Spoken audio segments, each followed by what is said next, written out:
Okay, Ableton 12 is here. At least it's been announced. Let's watch the video about it. I'm very curious. I haven't looked up anything. No spoilers, so... It's a good tone.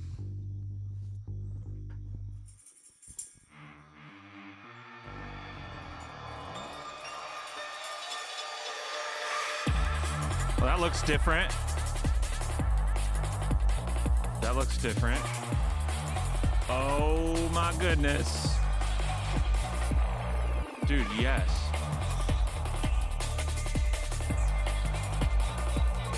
Oh, dude, yes! I've wanted this forever. Filters, that's nice. Show similar files, that's very interesting too. Looks like they got a little bit new look, but it's still pretty much, skin looks the same-ish. Ooh.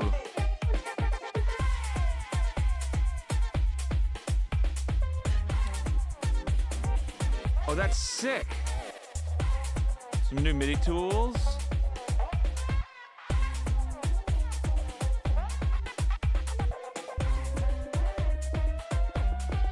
Global key is something that I've wanted Ableton to have for a really long time, so that is pretty sick.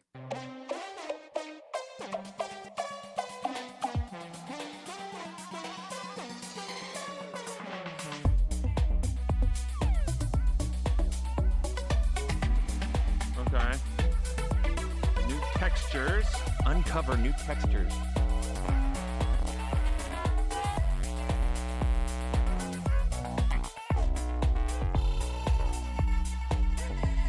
Granulator 3.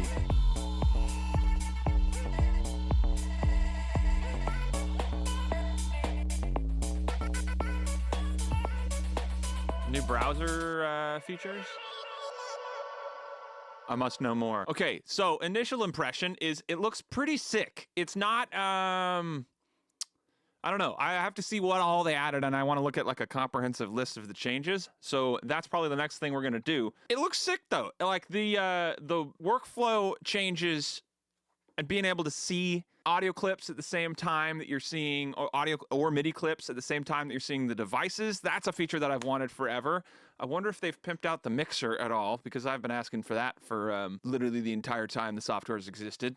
I'm very excited to get going with this beta.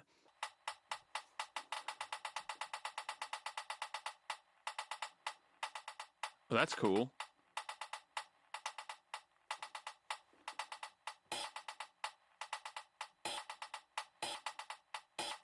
That's really interesting.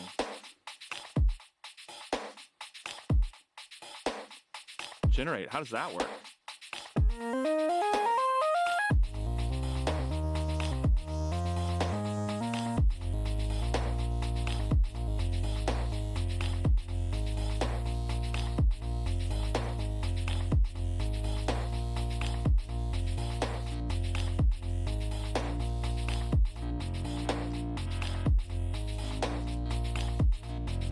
That is a very, very interesting new workflow that they've got with this generate section. Really interested in playing with this stuff. It seems like it could be really cool for just like generating new ideas, inspiration hunting.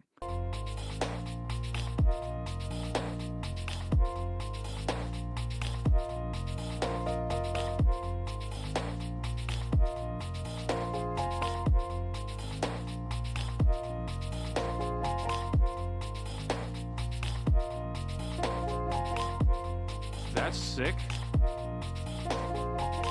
That's, grace notes. These new MIDI tools are a game changer, I guarantee it. The ability to humanize stuff and make things feel more real, just in the ability to add grace notes automatically, that's sick. Oh yes, we've needed this. Wow. These just look really fun. Changing the gate? Oh, I wish that they had had that a long time ago.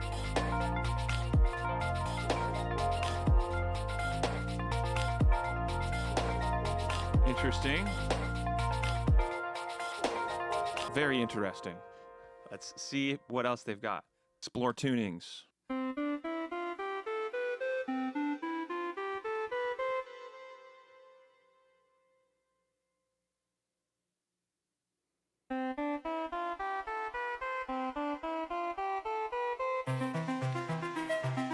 Oh, snap!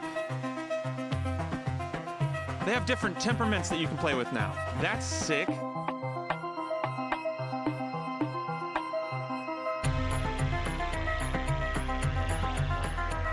$432 crowd is gonna love this. All right. Sick.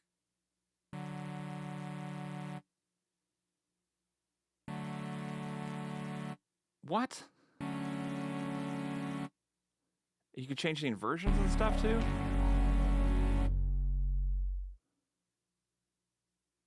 This is cheating. Good thing there are no rules. Yep.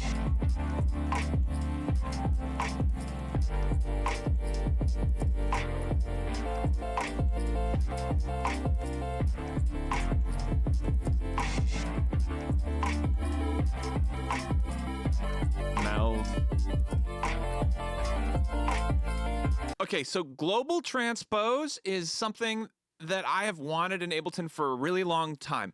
In like a hobby sense, it's convenient and can be very useful, but in a professional environment, it's extremely important and super helpful because a lot of times I'll produce a song, I'll produce an instrumental for somebody, and they'll write to it, and then the vocalist comes in and it's in the wrong key. So they'll just transpose the wave or whatever, record the vocal, and then they're like, hey, you need to go back and transpose this entire song down 3 half steps. Normally that means I have to go into every single MIDI clip and adjust them, or I have to go into like all the MIDI tracks and insert pitch MIDI effects to where I can transpose it. And then you got to go through and with all the audio and transpose it. So just to have like a knob that you could just change the key, that would be pretty sick. I'm not sure exactly how it works. We'll have to get into the beta to really see how that functionality works, but I'm very, very, very excited about that. Lose yourself in meld. Okay.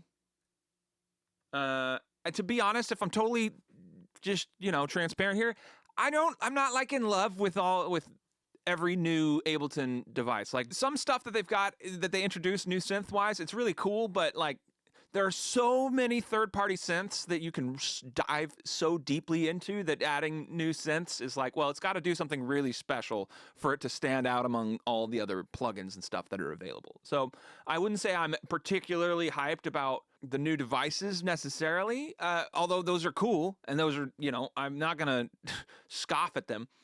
But what I'm really interested in is the new workflow features and enhancements. Now, granular synthesis, okay, you can make some sick stuff with that, and Ableton does do that the best, in my opinion. So this looks like being able to have your mixer window up at the same time as your arrangement is so money. I think that's something that Ableton has really been missing for a long time.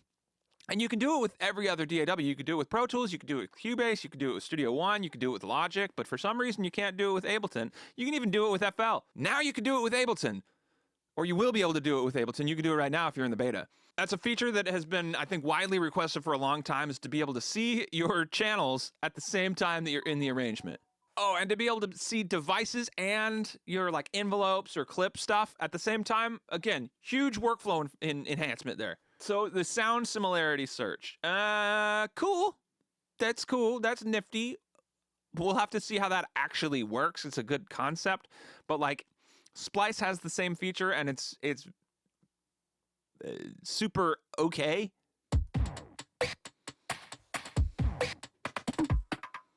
Wait, what?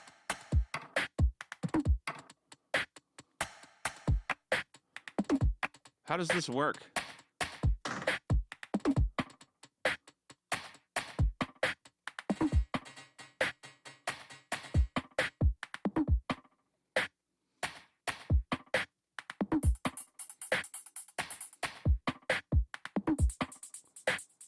Okay, if this works the way that it looks like it works, It's going to completely change how I do drums, which is pretty exciting because right now I have these great big racks with macros, and to be able to simplify that, run everything in one rack, that's pretty sick. This looks really promising. I'm going to dive into the beta and report back with my findings. I like to really be able to put time into something. I don't want to make like a full detailed everything you need to know about Ableton 12 because I've been using it for 3 days. I like to put in actual time and stuff and actually really see how it works, push it to its limits, play with things. At this point, it still looks like it might be missing, you know, the real comprehensive mixer view where you can see the devices in the like session view, but with the devices. That would be really nice. Maybe we'll get there. It's not crazy big change in Live 12. It doesn't look insane, but it does look very promising. There looks like there's some workflow enhancements that are really going to change the game. But at the end of the day, it is still going to be Ableton. Let me know what you think about this new update. Does this feel genuinely like Ableton 12 or does this feel like Ableton 11.5? Tell me what you think in the comments below. Hopefully you found some value in this. If you did, please drop a like and hit that subscribe button, and I will see you next time.